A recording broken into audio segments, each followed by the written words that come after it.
like we got a little trouble up ahead of us on the road.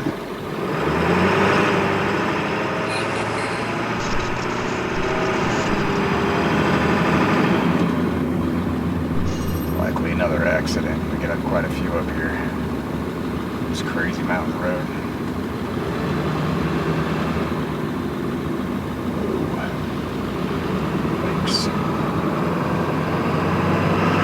Took a little trip off the road there. Hopefully they're alright. Didn't look too bad. We'll see. Hey everybody, this is Night Watch Nate, your host of the Night Watch podcast. Your amigo as well. As you can see, I'm wearing my Mexican field worker attire. Been outside working on a greenhouse, a hoop house actually. Hope to get some footage during that construction for my Doomsday Gardens series that I still plan on. I still have high hopes. I still have plans for putting that together soon here, shortly. It's just time consuming like everything else, right? Anyway, on the news just now on the NPR, the propaganda platform of the enemy. Wouldn't you know it, it's just so predictable, isn't it, guys? Both Trump and Biden, despite all the posturing that they're arch enemies, right? They're bypassing the, and it's like a debate, presidential debate commission or something like that. It's, once again, one of these controlled two-party system organizations that manipulates our elections. Both Biden and Trump have agreed to bypass that. The regular little organization that sets the rules for presidential debates. Gee, I wonder why. Because probably their standards would qualify RFK Jr. Their polling standards. Because by all measures, RFK is a very, very close third. But that's how free we are in this country, right? And so instead of going with this presidential debate commission group, Biden and Trump are going to rely on invitations from the fake news, quote unquote, fake news media, who are, of course, once again, by all measures, fully infatuated, fully in love with both Biden and Trump. And so, if you can't see it by now, how controlled our left-right, bull crap political paradigm, this duopoly, and in cahoots with the corporate, fascist, fake news media. By the way, both parties, both candidates, despite all the posturing, despite all the big talk, despite all the negative press that Trump gets, he still gets press nonetheless, doesn't he? Unlike somebody like RFK Jr., who actually called both candidates out and said that they are both colluding with each other to deprive the American people of a true choice, a true alternative, right? As RFK Jr. has made it his slogan, vote for your independence. And I'm all for that. Like I've tossed this out, I'll probably still, when it comes down to voting, casting a vote, like I said, it's so controlled at this point. The stars are all aligned, right? There's not really any use in voting for A or B. And so if anything, in this upcoming presidential circus, this reality show, this political theater, if anything, I'll vote for RFK Jr. just as a protest vote. To maybe, just maybe, send the message that, you know what? Democrat, Republican, red or blue, neither party represents we the American people any longer, right?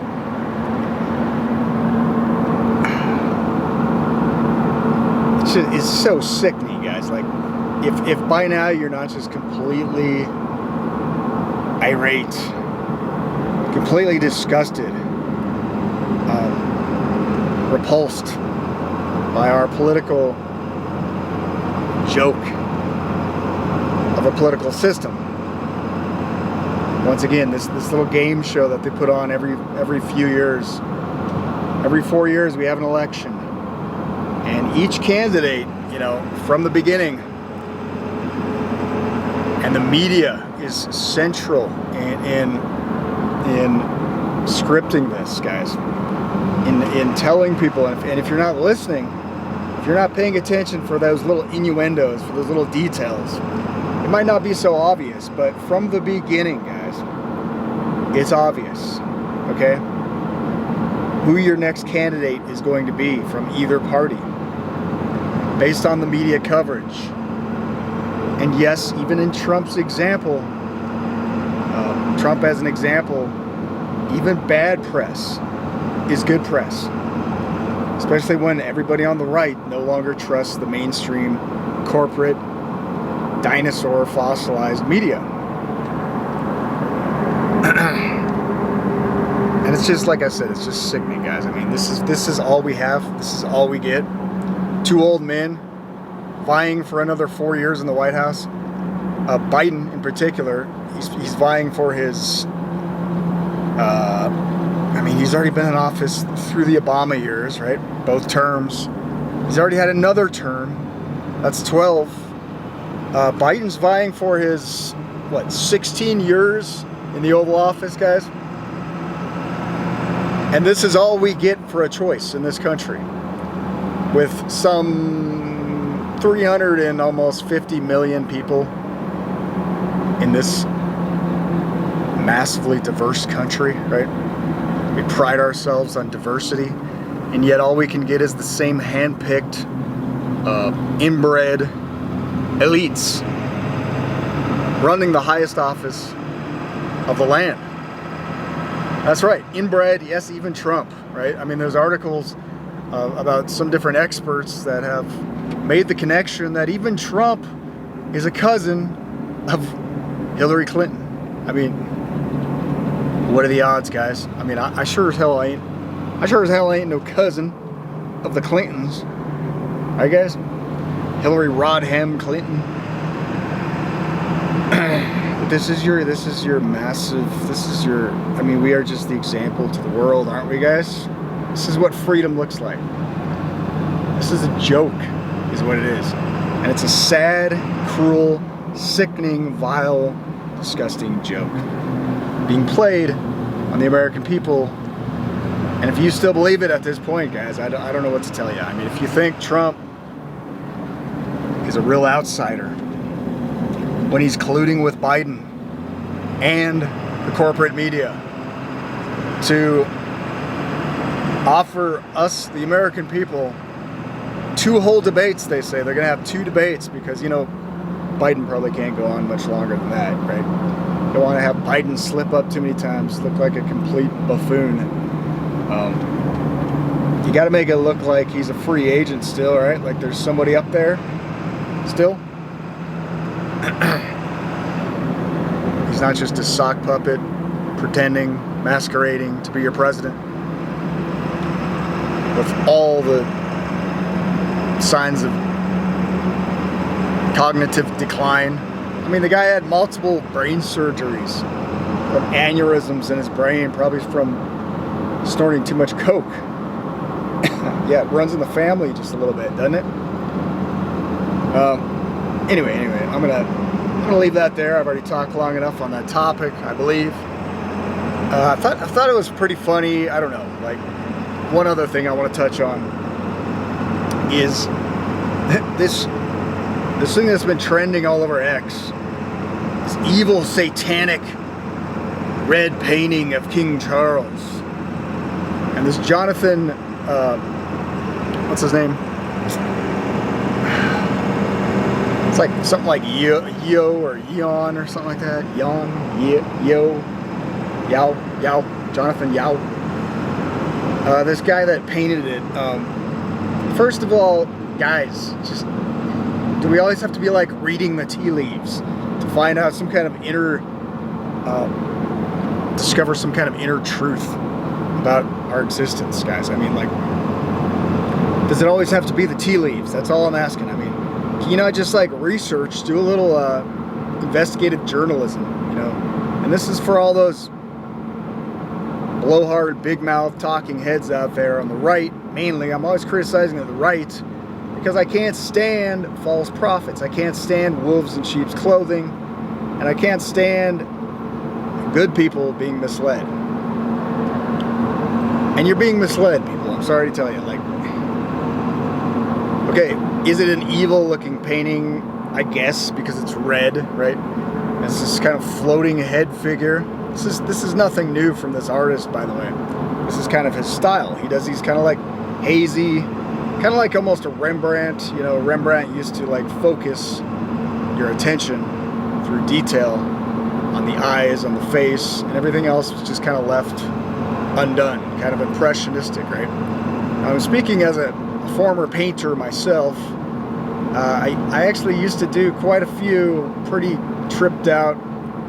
I was in surrealism for a while, and I did a lot of hidden messaging in my own paintings, and I did play around. Yeah, I did some mirror image type stuff.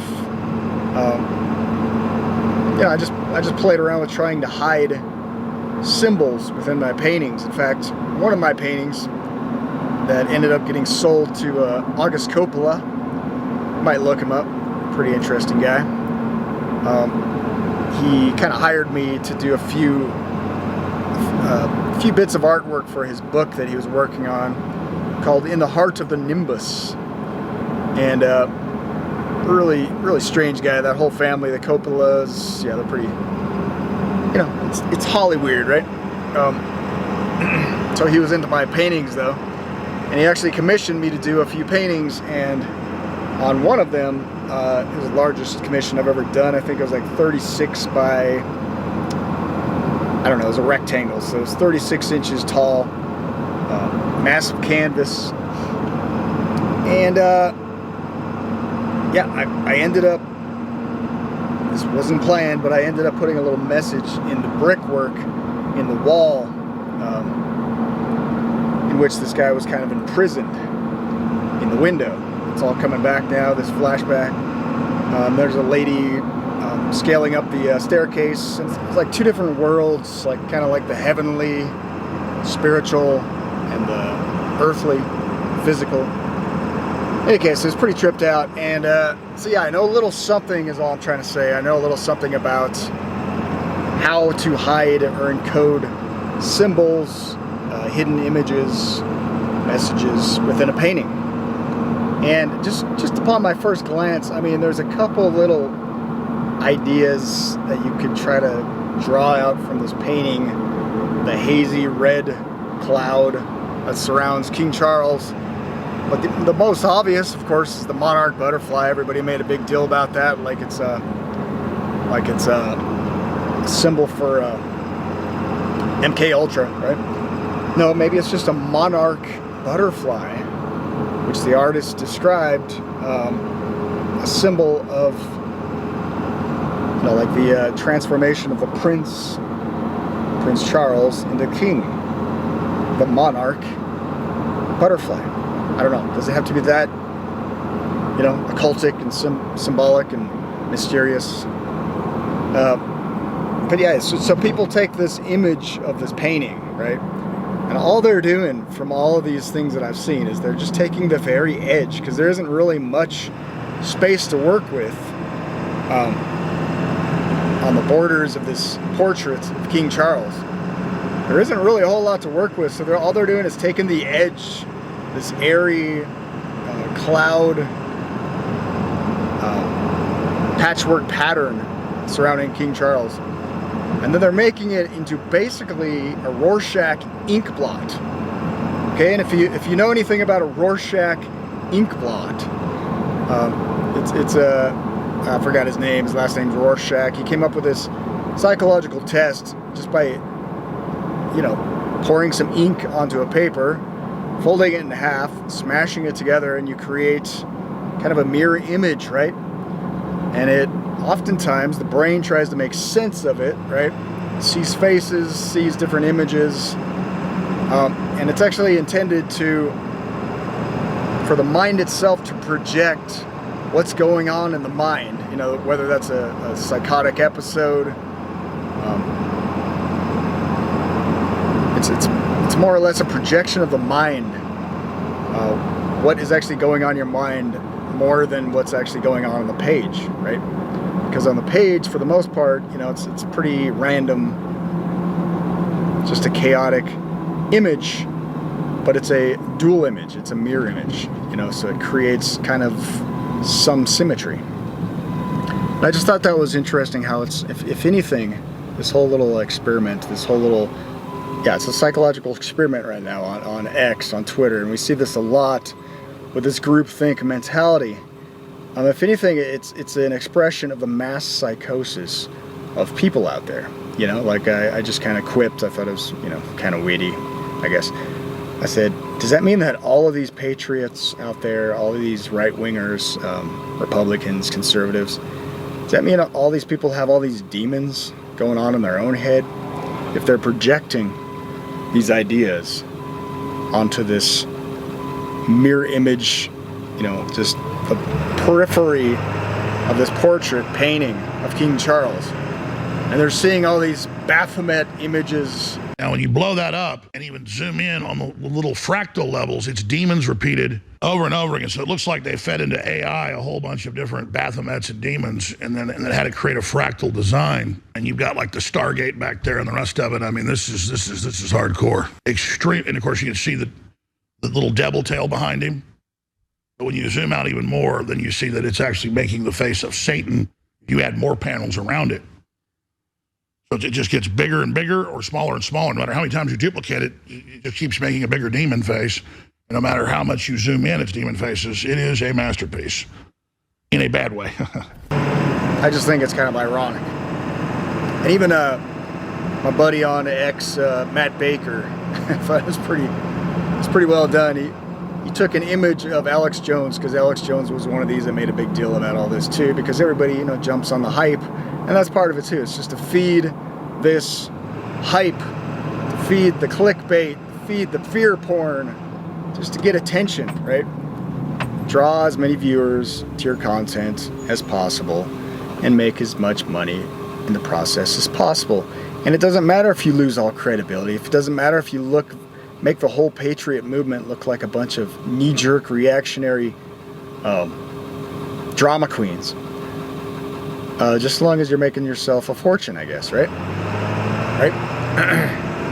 So this guy, Matt Baker, he put an image of Alex Jones in his studio, and he did a mirror image, and it was classic, because even the mirror image of Alex Jones looks a little bit like some kind of a demon face, right, guys? So I guess that makes Alex Jones one evil son of a bitch. It's hilarious, and I posted several different images of different paintings that were done in a similar fashion of this ink blot Rorschach style. And it's true, you get the exact same almost image of an angry looking demon, right? So what I'm saying is, you don't have to go read the tea leaves, guys. All you got to do is do a little investigative journalism. Look into who this artist is that they commissioned for this painting. And that in itself should tell you a little bit of something about the people who commissioned the painting, right? Because these sick puppies, these elites, you know, they can't hide to the rest of the world how sick they are inside, right? How morally corrupt, how rotten and disgusting, what, you know, soulless corpses they are inside. They can't really hide it. And their taste in art is no different, right? And so this guy I looked up, this Jonathan Yeo guy, I thought it was interesting. I don't know if too many people have not looked into the guy yet, who actually painted the painting, right? To me, it's just like, okay, well, let's look into the artist. Let's see what other kind of artistic creations this guy has done in the past, and maybe we can see a pattern, right? Spot a pattern. Well, it is interesting that one of his previous commissions was or I don't even know if it was a commission. It's just something he put together, probably to get attention, right? It's probably to be sensational. That's my guess. It's like any artist out there. It's always about trying to push the bar. He did a painting, or not a painting. It's more like a mixed media collage of George W. Bush, and he used nothing but clippings from pornographic magazines to compile this image of W. And even after doing that, you know, he was commissioned, I guess, from the Queen, I think it was, to do a portrait of Attenborough. Lord Attenborough, I guess. So yeah. On top of all that, you know, he's done other images. I saw one painting of, I think it's a British actor, something like this. And he painted him like a little devil, with a cute little devil hoodie on, I guess, basically with horns. And it's actually in a similar style to the King Charles painting. But more interesting to me was, the more I scrolled through this guy's Twitter feed, I noticed, I spotted a couple little reposts from the guy. One of them was Yuval Noah Harari discussing the alien invasion of AI. And this guy's actually, from what I gathered from several different articles I read, he's actually interested in digital art and manipulating the media through technology, trying to stay hip to things, right? The cutting edge. Not just a painterly painter, but also delving a little bit into some of this 3D computer animation, AI generated type stuff. But so yeah, he reposted Noah Harari, whatever the hell his name is. You know, the false prophet of the left. And he also reposted a tweet from somebody, kind of nostalgically.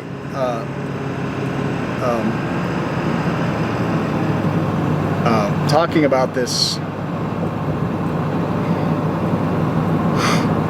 Give me a second. I gotta get my bearings. Taking a turn here quickly. Alright, so I'm parked in the Home Depot parking lot. Trying to be a good example for all the kids out there watching.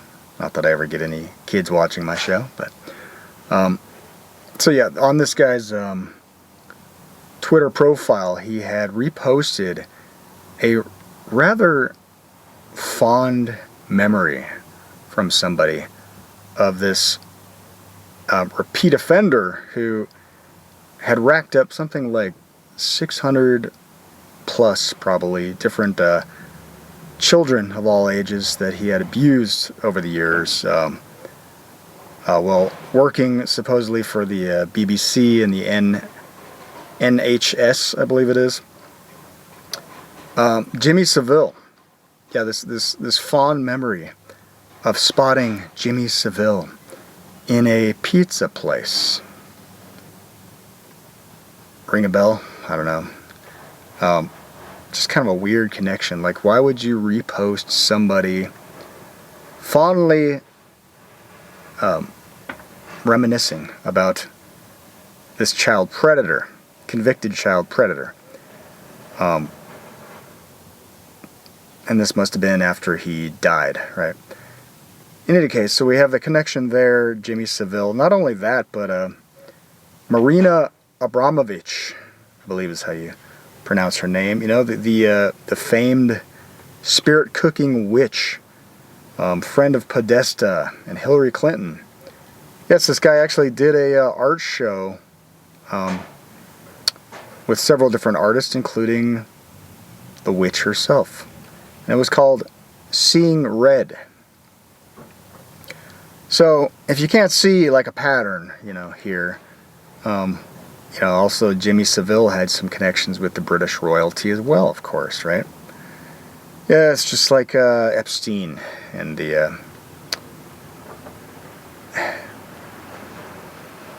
yeah, you can't make this stuff up, guys. So these people can't hide their crimes when there's such a high body count, when there's so many victims piled up. And as some people liken this painting of King Charles, like he's bathing in a pool of blood. yeah, in some respect, royal red, you can kind of see as a symbol of blood, right? The bloodline of the royalty, but not only that, but how many bodies does it take to maintain that monarchy? In any case, so it's just something to think about. Yeah, the Jimmy Savile connection, the Noah Harari connection. It's kind of an interesting guy, and some of the different, elite that this guy has painted, and apparently, yeah, they have similar interests, don't they? Similar mindset, probably similar secret society connections as well. And that's about as deep as I looked into the guy. Who knows? Maybe the guy has some royalty in his own bloodline. But in any case, we don't have to go, like I said, searching, stirring the pot, looking through the tea leaves in order to find evil. We don't have to project our own subconscious onto Rorschach ink blot tests, right, guys? That's an electric Hummer. This guy's driving. Zero sound. Interesting. Yeah, it's almost like those things should like beep, right? Like a tractor or something when they're backing up. It's just a little. I just kind of wonder how many people or their kids or their pets get ran over from EVs because you can't hear them coming, right? Anyway, you don't have to go, searching. You don't have to find a soothsayer on Twitter or X. False prophets aplenty out there, guys.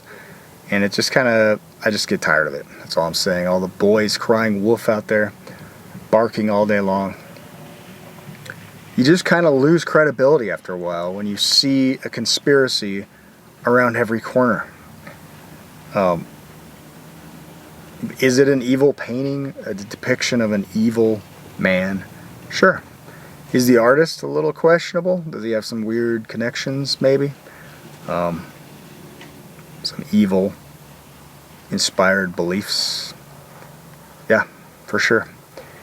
Are they all in communication with the same demonic realm? I'm sure they are. But is it necessarily that by staring long enough into this abyss of red surrounding King Charles in this portrait, is it necessarily, filled with demons and Baphomet? And I don't know, guys. It's just a stretch.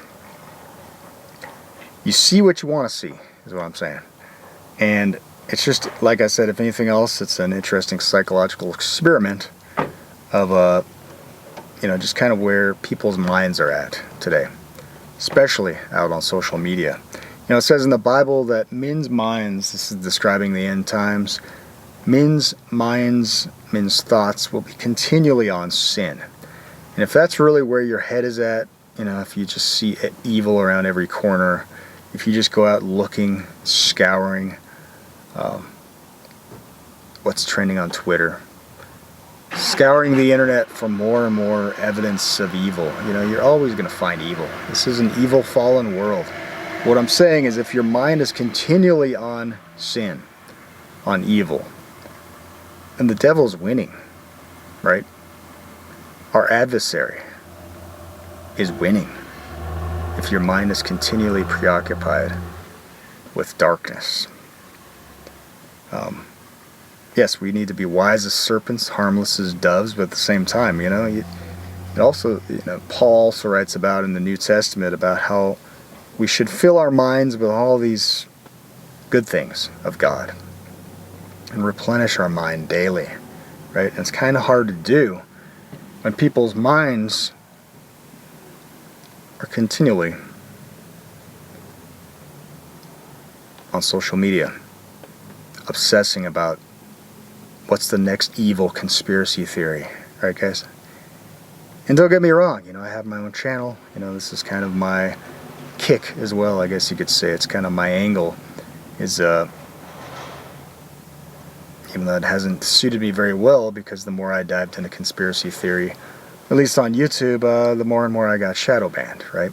Especially over COVID. Yes, as a watchman on the wall, should we warn people of a coming danger, coming threat? Yes. Do not be deceived. And Jesus described the condition of the end times as that was one of the biggest concerns, and he repeated it over and over again. Don't be deceived, guys. So there is a lot of deception, but what I'm saying is do not be conformed into this world, into the image of this world. Do not be conformed into the character and the likeness of our enemy, our adversary, the murderer and the liar from the beginning. Be conformed to the character of Christ. And that means have love in your heart. And even, yes, as hard as it sounds, as hard as it is, pray for your enemies. Right? Even King Charles, the evil king, I know this is going to sound controversial. Yes, even the blood-drenched King Charles, he could at any moment turn to God and repent and turn away from his wicked ways and be saved. That's pretty amazing, because Christ's blood, speaking of blood, the blood of the Lamb, the perfect sacrifice of God, God's Son, covers all sin if we allow him into our hearts and our minds. And if we become captive to Christ, we don't have anything to worry about. He will cover our sins with his robe of righteousness, and we will be saved. That's my firm belief. And if not for Christ, if not for the Bible, if not for the good things in life, right? How's life, what's life worth living for? If we just obsess about how evil and corrupt everything is all the time. We gotta just kind of disconnect now and then and see the good all around us.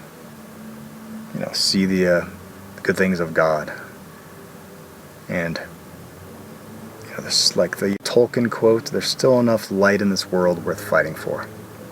There's still enough good in this world worth fighting for. Anyway, God bless everybody. This is Night Watch Nate. I gotta get going. I've been sitting here for too long. Gotta get some more lumber for the project, for the greenhouse. And like I said, yeah, I'll try to turn it into a Doomsday Garden video here shortly enough. And appreciate everybody out there for all the support over the years. I know I'm heavily shadow banned more than I think ever before. Probably because I'm getting close to actually within a 1 year period getting enough watch hours to actually possibly get monetized for once. Whether or not I want to go that route, time will tell. But I've never even, I've been banned so many times. I've had so many video strikes that I've never actually produced enough watch hours according to their standards in 1 year, despite listing sometimes every other day for weeks on end. I've never had enough watch hours to qualify to be monetized once in 5 years on YouTube. So it's a possibility, guys. So that's if it gives you any encouragement to help out the channel, watch my videos all the way through if you can. Even if you don't, if you get bored, just leave it on play. Hey, I'll take those watch hours any way I can. Anyway, I've already talked too long. God bless everybody. You can support the show financially too by buying me a coffee if you so wish. Anyway, I appreciate everybody out there for all the encouragement. My buddies out there like Matt Baker. Michael Yon, got a shout out from him recently on one of my videos, and he actually replied with this really lengthy, like 5-page reply in the early morning hours, he said. And he said that my video about Elon Musk, actually, and he tagged Elon Musk. It was a little scary. I thought waking up the next, going to sleep that night, hopefully I won't wake up next morning and be banned completely, because yeah, he tagged Elon Musk on that reply to my video. But he said it inspired him to get some thoughts out himself. So hey, if I can do that with my videos, that's awesome. Yeah, Michael Yon, he's a big shot, man. This guy is and every time I see one of his posts, he's like in some other part of the world. He was in Korea or something like that, I think it was last at the airport. The only white guy, he said, in the airport. Clean, you know, he said a beautiful place to visit, beautiful people. I think it was South Korea, I think. Or was it Vietnam? Anyway, I'm already lost. But in any case, yeah, this guy's awesome. So, yeah, he's been on, like, Tucker Carlson. He's been on Dale Bigtree, The High Wire. He's been on Brett Weinstein. He's been on all these different podcasts, this guy. And he's got this huge following on Twitter. He's the war correspondent extraordinaire. If you don't know of him yet, he's uncovered some of what's going on in the south of the border with all the human smuggling going on with these NGOs and the UN and our taxpayer dollars, by the way. So yeah, if you haven't looked him up yet, search out Michael Yon. Michael, lowercase / Yon, Y-O-N, on yeah, that's where that person was just parked there, and they just reparked there again. They got a deer skull stuck to the front of their car from Wyoming. Anyway, yeah, God bless everybody out there. God's working, you know, in any case, and it's awesome to see. So I will sign out for now. I got to get some work done. Appreciate everybody. Night Watch Nate, signing out.